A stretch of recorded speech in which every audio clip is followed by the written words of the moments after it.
नमस्कार। आज आपण ज्वारीचे खूप हेल्दी कुरकुरीत डोसे बनवतोय। ह्या डोस्याचा आवाज ऐका, मस्त कुरकुरीत झाला आहे आणि खूप वेळपर्यंत हे डोसे असेच कुरकुरीत राहतात, नरम पडत नाही। चला तर मग व्हिडिओला सुरुवात करूया। तर सगळ्यात आधी इथे मी 1 कप ज्वारी घेतली आहे। यातच अर्धा कप तांदूळ घ्यायचे, कोणतेही तांदूळ घ्या। अर्धा कप उडीद डाळ आणि पाव कप चना डाळ घ्यायची। आता हे सगळं 2-3 पाण्याने व्यवस्थित धुवून घ्यायचं।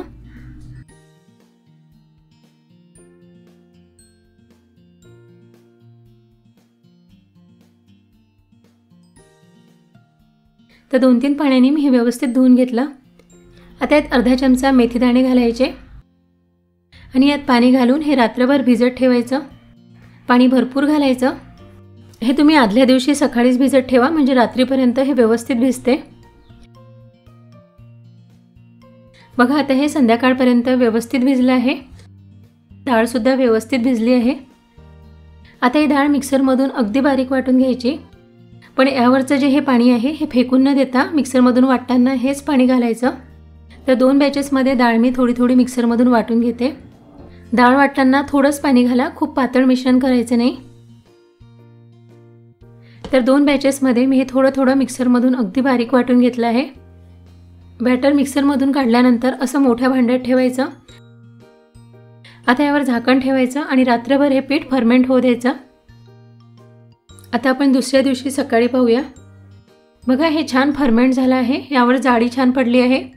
याचा अर्थ पीठ आपलं व्यवस्थित फर्मेंट झालं आहे।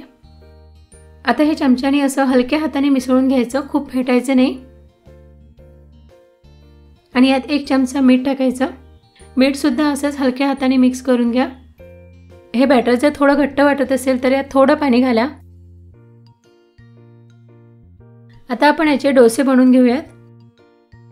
त्यासाठी इथे गॅसवर मी तवा गरम करायला ठेवला होता। तव्याला तेल सुद्धा लावून घेतले आहे। तवा गरम झाला की यावर थोडं पाणी शिंपडायचं आणि कपड्याने किंवा टिश्यू पेपरने हे पाणी पुसून घ्यायचं। असं केल्यामुळे तव्याचं टेम्परेचर कमी होते आणि मग डोसा तव्यावर पसरवताना तो तव्याला चिटकत नाही। आता चमचाभर बॅटर घेऊन अशा प्रकारे पसरवून घ्यायचं। बॅटर छान पातळ पसरवून घ्या।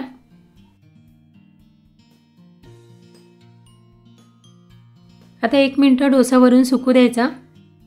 डोसा वरून सुकल्यानंतरच यावर तेल सोडायचं। असं काठावर तेल सोडा। तेलाऐवजी तुम्ही तूप सुद्धा घालू शकता।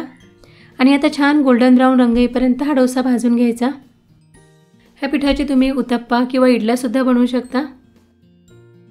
डोसा आता काढून घेऊया। हे डोसे तव्याला अजिबात चिटकत नाही आणि छान कुरकुरीत होतात। तर याचप्रमाणे सगळे डोसे बनवून घ्यायचे। एकदा हे ज्वारीचे डोसे बनवून बघा, नेहमी तुम्ही ज्वारीचे डोसे बनवून खाल। ह्या डोस्याचा आवाज बघा, मस्त कुरकुरीत झाला आहे आणि खूप वेळपर्यंत हे डोसे असेच कुरकुरीत राहतात, नरम पडत नाही आणि खायला तर खूप छान लागतात। पीठ आपण फर्मेंट केल्यामुळे डोस्याला छान आंबट टेस्ट येते। यासोबत तुम्ही बटाट्याची भाजी बनवा किंवा शेंगदाणे खोबऱ्याच्या चटणीसोबत सुद्धा खाऊ शकता।